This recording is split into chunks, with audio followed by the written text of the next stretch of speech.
who are simply demonstrating because of the high cost of living, then you really don't know what you're doing. Demonstration is a right. It is a right all over the world. And Kenya is not the only place where demonstration has taken place. It does take place all over. There's no single police that comes in the streets to kill and shoot, to kill young people who are simply expressing their rights. Therefore, this country needs to apologize to the country. The leadership of this country needs to apologize to families that have been murdered, that have been killed, those who are maimed, those who are in hospital. The image of this government is so poor, it's so heartbreaking, it's so horrifying. The police needs to apologize and to compensate the families that have been killed or hurt or maimed. Otherwise, this country is going down the drain. You have no right to kill your own people. Brothers are killing their own brothers, and you're killing your own sisters and your mothers. You should be ashamed as a government. We cannot continue to do that when you know very well that the people who are demonstrating are not armed. The people who are demonstrating are just simply walking. I was in Siaya, and there was no violence at all.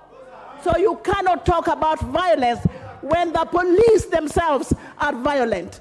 You cannot carry live guns and you shoot, you throw tear gas, you throw tear gas and you expect not to die.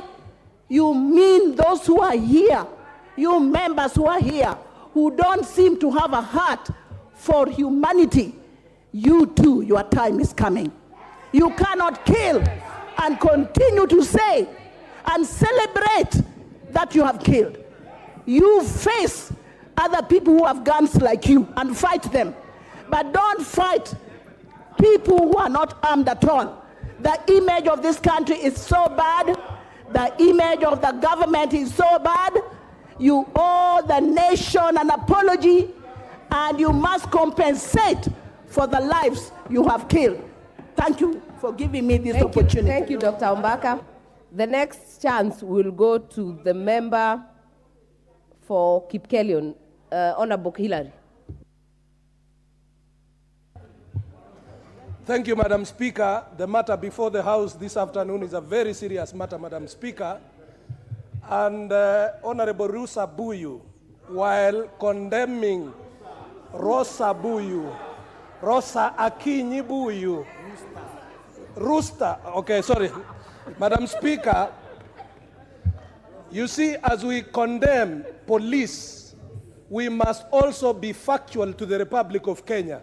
Why did the police reach the point where they reached? And Madam Speaker, I'm speaking as a member of Parliament, neighboring Muhoroni and Nyanza constituencies. Madam Speaker, what is happening in Nyanza right now during demonstration are a criminal network, Mungiki-like organized network, extorting money from members of the public. From my home, Madam Speaker, up to Ahero, I go through 200 roadblocks erected by ODM goons.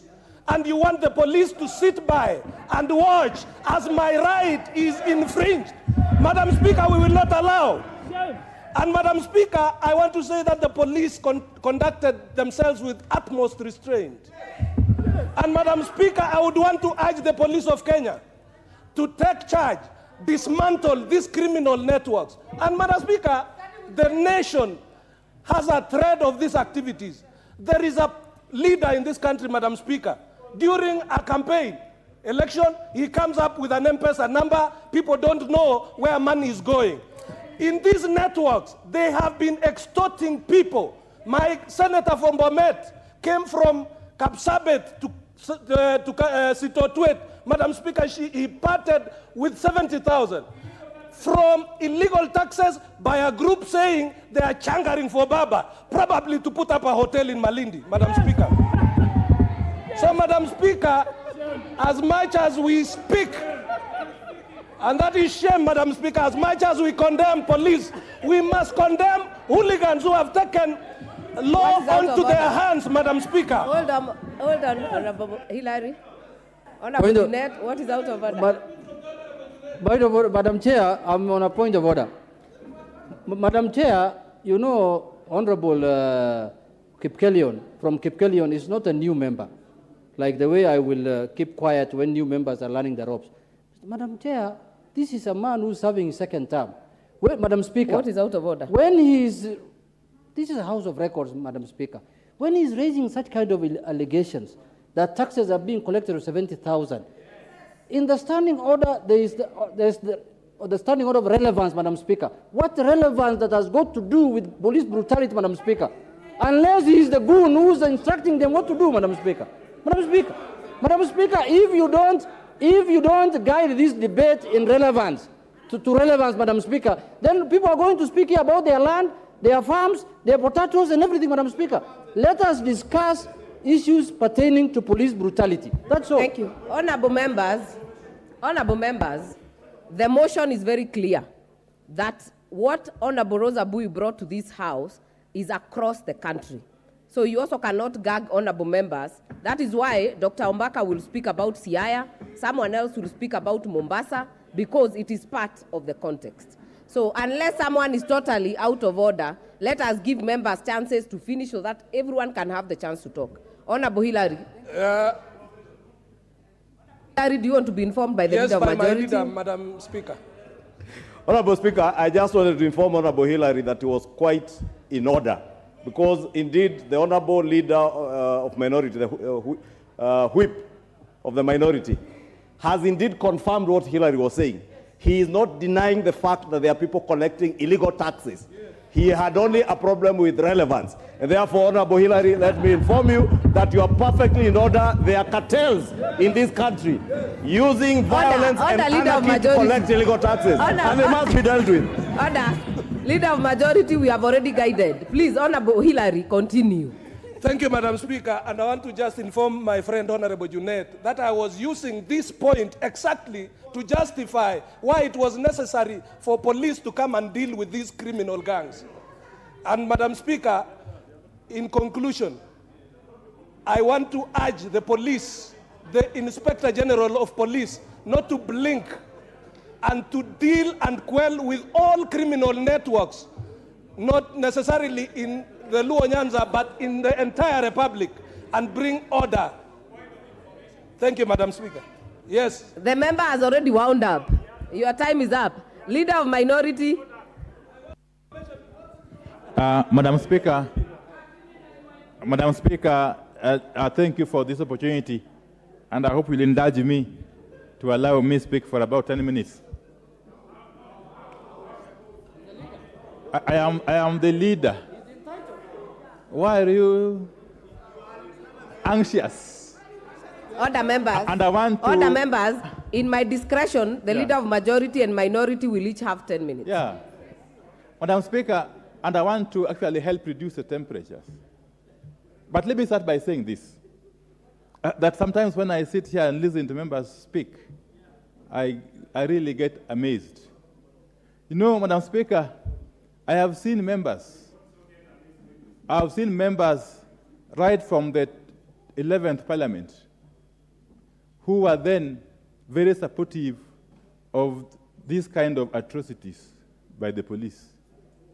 Come the 12th Parliament, they were here crying, and they cried throughout. Now, Madam Speaker, now come the 13th Parliament, they have gone back to their 11th Parliament position. Madam Speaker, let me say this. You can defend and protect a monster which will eventually devour you. Madam Speaker, I can remember vividly on the floor of this House sometime in 2014 when there were attempts to remove powers from the National Police Service Commission and vest them in the IG of police. I stood here and warned members, but I have since been vindicated. Madam Speaker, let me say this again. In this country, there were times under the previous constitutional dispensation when you could not even get a chance not only to demonstrate but even to meet publicly. There were times in this country when you could not even speak freely on the floor of this House. Madam Speaker. Madam Speaker, the Constitution of Kenya 2010 is a product of a very, very long and painful struggle. Madam Speaker. And that Constitution is known the world over for its robust and elaborate Bill of Rights, one of which is the right to demonstrate, to picket, and to do whatever you want to do under Article 37.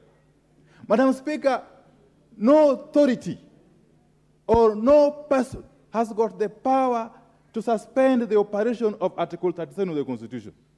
Madam Speaker. Madam Speaker, let me say this, that in this country, it has now become commonplace that demonstrations of whatever kind, especially the ones that are currently underway, are always peaceful until and unless the police intervene with brute force. That is a fact. That is a fact, Madam Speaker. Madam Speaker, and let me also say this, and if you care to listen, please listen to me. Listen to me. Madam Speaker, it will be a very sad day if our country were to be allowed to slide to the status of those failed states that we know of. And why do I say so? Madam Speaker, as we speak, and I'm speaking from a point of knowledge, Madam Speaker, as we speak, there seems to be parallel commands in the police service. There seems to be parallel command structures in the National Police Service because of all the persons who have recently been killed. Nearly all of them have been killed by officers, first and foremost in plain clothes. Secondly, they seem to report to nobody, Madam Speaker. But thirdly, they seem to be part of a militia which has been enlisted to rain terror on a helpless citizenry, Madam Speaker. Madam Speaker, if we allow this culture of militia, culture of goons, culture of thuggery to permeate the National Police Service, which we support, Madam Speaker, we shall be setting very dangerous precedents. What is out of order? Member for Dagoretti South.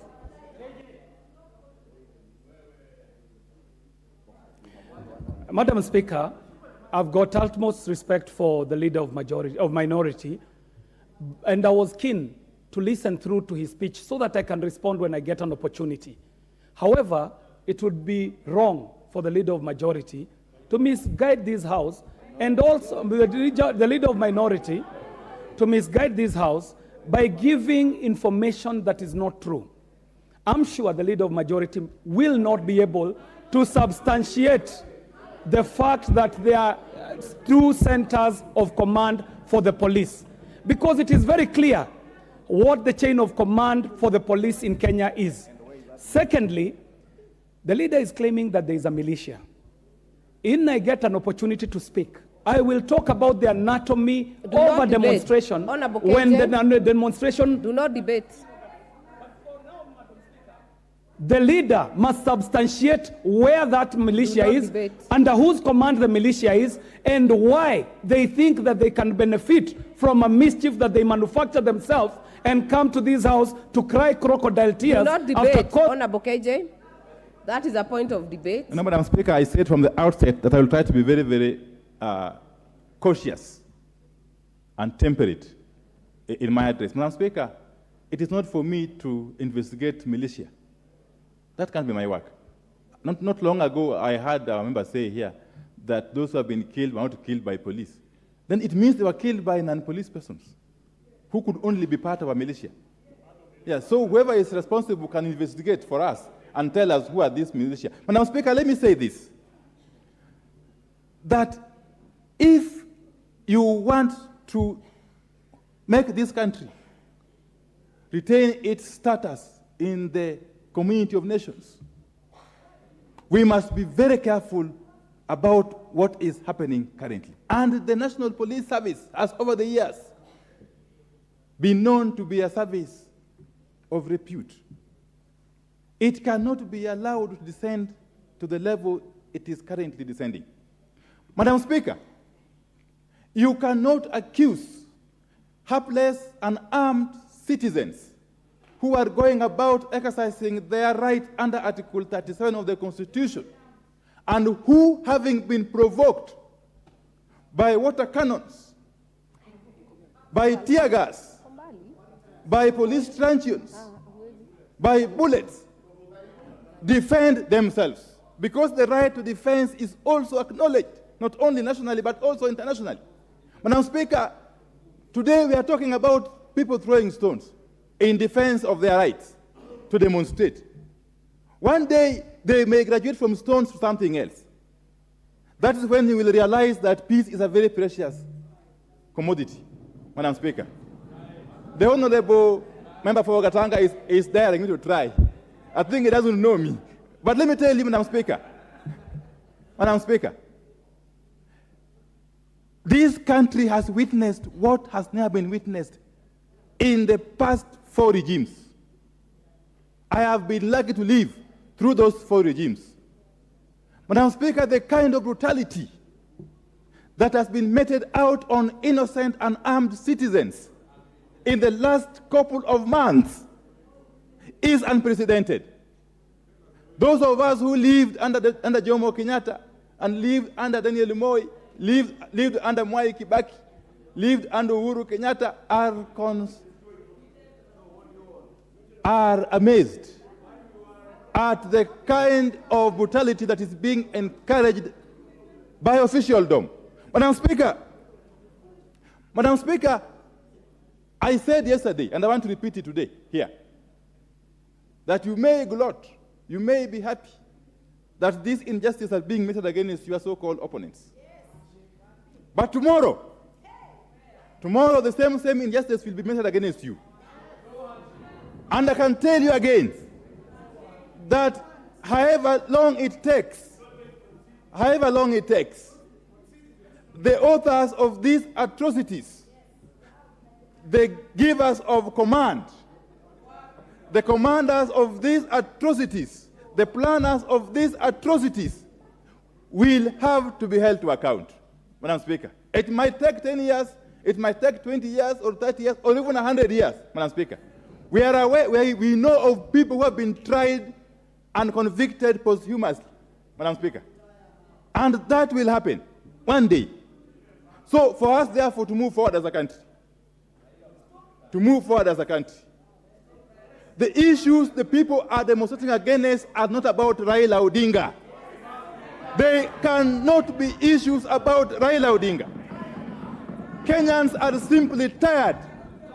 Kenyans are simply feeling overburdened. Kenyans are simply feeling pushed to the wall by unjust taxes, by punitive taxes that have been imposed by this regime. So Kenyans are in their right to demonstrate against those unjustified taxation measures. And that is what Kenyans are doing. They will do it today, they will do it tomorrow, they will do it tomorrow part 1, and they will do it up next year, whether Raila Odinga is involved or not. And therefore, this unnecessary obsession with one Raila Odinga must stop forthwith. Don't be overly obsessed with Raila Odinga. Deal with the problems that we have in the country. Once you are in power, regardless of how you came to power, it is your duty to solve Kenyan problems, not to scapegoat. Stop scapegoating. Deal with the problems of Kenyans. Stop scapegoating. Stop blaming Raila. Stop blaming Uhuru. And those who are talking about retirement.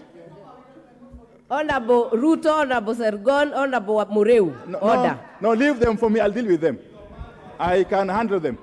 Madam Speaker, the solution to the current problem is not scapegoating.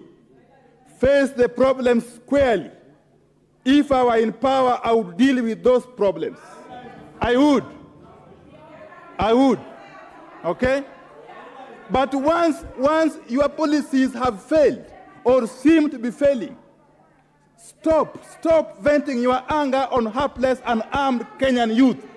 Those youth you are killing require jobs, not bullets. Those youth that you are killing using the police and the militia require jobs that you promised them. Stop killing them. That is the message Kenyans are sending to you, Kenya Kwanza, Madam Speaker. And that message will be sent to you whether Raila Odinga is involved or not, Madam Speaker. Madam Speaker, let me end by saying this. Let me end by saying this. You cannot solve a governance problem by using strong arm tactics, by deploying the police to hunt leaders. No amount of arrests, no amount of incarceration, no amount of intimidation can silence Kenyans, I can tell you. And you have got no enough space in the prisons to jail everybody. You can't. And you have got no enough bullets to kill all Kenyans. I can tell you. You will kill some today, and those who remain will continue to remind you of your failures. So you better go back, relax, and start governing for the time you are in power, before we remove you. Thank you, Madam Speaker. Yeah. Other members, the next chance will go to the member for Thika.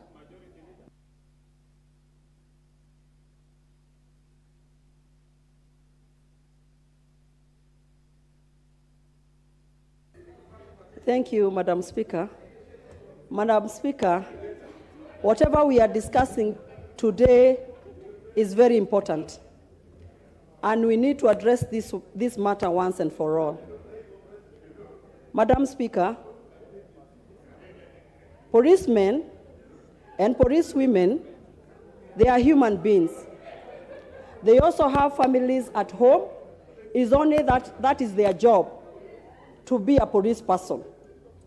So when they come outside to protect businesses of people, or even to protect us, if you get a sling and a stone, and you can see that is a policeman in front of you, and then you hit him, don't you know you're also hitting a father or somebody's husband or somebody's child?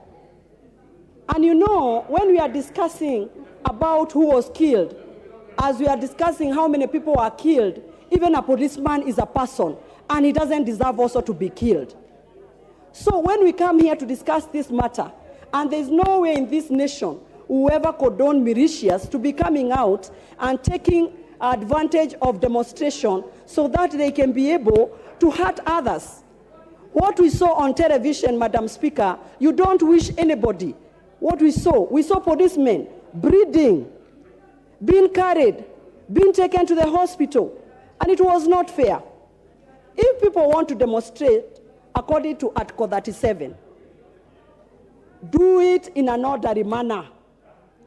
Don't come out as thugs, criminals, snatching people's handbags, hurting them. It is not fair, Madam Speaker. You know, Madam Speaker, people are supposed to be demonstrating on the road. They are there going to school, hurting school-going children during demonstration. And they say that one is demonstration. Madam Speaker, people even pick a date to demonstrate. They don't care whether in 2 months' time, Form 4s will be sitting for their exams, Class 8 will be sitting for their exam, Grade 6 will be sitting for their exam. They are just there demonstrating. They don't care about anybody else apart from themselves, whatever they want to benefit. But what we are telling them from our side, because we want this seat clean and fair, they sit, relax, enjoy, and they see us, Kenya Kwanza, leading this nation to greater heights, not coming to the streets of everywhere, damaging roads. Madam Speaker, can you imagine?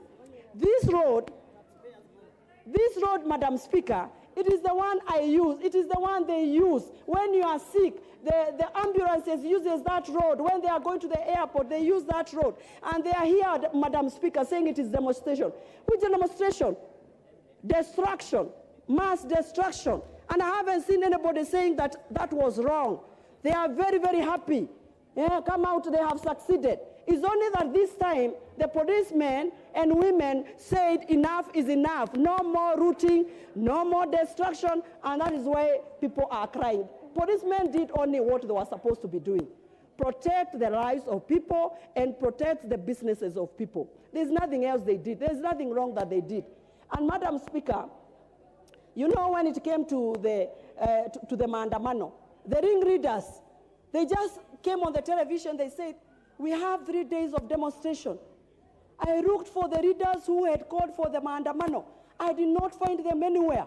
They came up with a flu, others admitted themselves in police, in the hospitals, others took a trip to far away so that they cannot be held accountable. And they left men now demonstrating on the street. They left militias. Madam Speaker, people who come from my region, they don't want to hear the word militia. We know what it does to people. We know when the militias were there, what it did to our people. These are people who come, when you are on your way home, they attack you, they finish you. And that is exactly, Madam Speaker, what was happening in this town. Killings, people coming out, stealing life. They enter a supermarket. They rob that supermarket. They rob people on the way. And there's nobody who is talking about it. Those people in this town, you can imagine, Madam Speaker, we have just come up from a season of COVID-19. When businesses are starting to pick, then here you close your businesses for 3 days. And if you don't, we saw buses being torched. We saw matatus being torched. It is not fair, and there's nobody who is condemning that. And the leaders are here saying, oh, we are suffering from flu, others they were aware. If you say you are calling for demonstration, come out and lead from front. Anyway, Madam Speaker, let me stop it there. Thank you, Madam Speaker. Honorable Junet, not ready? Before Honorable Junet, then I'll give to Honorable Korere. Shukrani Mheshimiwa Spika, na napenda pia kumshukuru Mheshimiwa Rosa na pia kumpa pole zangu kama mbunge wa Laikipia Kaskazini kwake yeye na wale kina mama wote na wazazi ambao wamepoteza watoto. Na Mheshimiwa Spika, napenda tu kuongea kama mama. Na niseme kwamba Waswahili wanasema mkuki ni mtamu kwa nguruwe, lakini kwa binadamu ni uchungu. Na Mheshimiwa Spika, naomba ndugu zetu wote katika bunge hii, kwa sababu nafikiri lengo la Mheshimiwa Rosa kuwakilisha mswada huu ni ili tujadiliane na kupata njia kabambe ya kuweza kutatua shida iliyo mbele yetu. Na Mheshimiwa Spika, ukweli tuseme ukweli. Unajua uhuni haikubaliki iwapo inatoka kwenye polisi ama iwapo inatoka kwenye raia. Na Mheshimiwa Spika, unajua mara mingi tunakashifu polisi na tunasahau kwamba hawa polisi hawajatolewa nje ya nchi hii, ni sisi tumewazaa. Na Mheshimiwa Spika, kuna shida kubwa sana Kenya tunapozungumza sasa hivi ya watu wengi wamekuwa na kusongwa na mawazo. Kumekuwa na matatizo ya akili. Na polisi hawajasaswa. Pia hao wamekuwa na hiyo shida. Na Mheshimiwa Spika, ningeomba wakati tunaongelelea maneno kama tunayoongelea hapa saa hii, ni vyema tuelewe kwamba kuna wazazi wanalia wamepoteza watoto. Kwa hivyo tusije tukaweka msumari moto kwenye kinonda. Lakini pia ndugu zetu kutoka upande wa upinzani, ningependa kuwaomba kwa heshima, iwapo hawa vijana watakuwa wanakufa kila wiki, jambeni na nyinyi teremsheni kiburi chenu na muweze kusimamisha ya maandamano. Na iwapo hiyo haiwezekani, hakikisheni mara nyingine tukijadiliana hapa wabunge 3 wamepigwa risasi, ile pia tuweze kujua vile nyinyi mtasikia. Lakini unajua Mheshimiwa Spika, mimi nilisema mimi nitasema, manake mimi na kuanga Jubilee na sitaki kujua nani atakasirika ama atafurahi vile nitaongea. Lakini Mheshimiwa Spika, mimi nilitazama kwenye runinga na nikajiuliza swali. Mimi nimeshawahi panga maandamano katika eneo bunge langu la Laikipia Kaskazini, nikilalamikia maneno moja mbili ambayo ni tatizo la watu wangu na ni tatizo langu. Na kila wakati Mheshimiwa Spika, mimi nimewasha biashara ya bunge hii na mimi mwenyewe nimeongoza hayo maandamano. Na Mheshimiwa Spika, siku moja nilipewa kichapo cha umbwa na polisi. Kwa hivyo pia inastahili sisi kama wabunge, kamati ya usalama na wabunge wengine tuchunguze, tujue haswa polisi walifanya makosa gani na waandamanaji walifanya makosa gani, ili tusije tu tukaanza kuzungumza kufurahisha nafsi zetu na kusahau kwamba iwapo Kenya itachomeka, hamna nchi nyingine mtaita nchi. Kenya ikishomeka, Kenya kwanza imechomeka, Azimio imechomeka. Na Mheshimiwa Spika, ningependa tu kuwarai ndugu zetu, tuliweza kuweka mfano mzuri na wa kuigwa katika kanda ya Afrika na dunia nzima wakati tulipiga kura, na iwapo kiongozi wa Azimio hakukubaliana na matamshi ya majaji lakini aliheshimu. Unajua kuna kukubaliana na kuheshimu. Hakukubaliana lakini aliheshimu, na tukaweza kuweka mfano wa kuigwa katika dunia hii. Kwa hivyo ndugu zangu, tusije tena, wanasema mgema akisifiwa tembo ulitia maji. Tusije tena tukawa tumeheshimika, punde si punde tumeanza kuharibu ile heshima. Kwa hivyo ndugu zangu, mimi nataka kuwaomba, mnapojadili haya, mjadili mkijua wale wamekufa ni watoto wa binadamu, na pia polisi wamekufa. Na kama polisi walikufa, waliuawa na nani? Manake sidhani kuna polisi waliua wenzao. Kwa hivyo mimi nataka kusema hivi, kuna makosa yametokea. Asante Mheshimiwa Korere. Muda wako umeisha. Mheshimiwa Junet.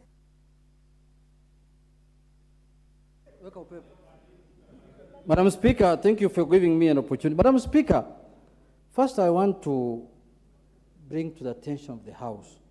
Madam Speaker, we are discussing the National Police Service of the Republic of Kenya. And Madam Speaker, this police service is funded by the taxpayers' money, Madam Speaker. And their allowances and their salaries are paid by Kenyans who are taxpayers, Madam Speaker. And Kenyans are both in that side of the House and this side of the House, Mr. Speaker. We all represent Kenyans, Madam Speaker. The people we represent in this country are also Kenyans. We are not representing here Tanzanians or Ugandans, Madam Speaker. So, Madam Speaker, let us not use the floor of this House to create a picture of a partisan police force, Madam Speaker, or police service. We must be careful of that, Mr. Speaker. I expected, when the mover moved the motion, the next thing we should have done in this House, Madam Speaker, is to observe a minute of silence for those people who were killed and who died, Madam Speaker, and who are mortuaries, Madam Speaker. Madam Speaker, stand up now and serve a purpose of minute for people who are in mortuaries in our constituencies, Madam Speaker. We are just putting on suits here, but we are not happy, Madam Speaker. We are stand up and observe a minute of silence, Madam Speaker. Let's observe a minute of silence.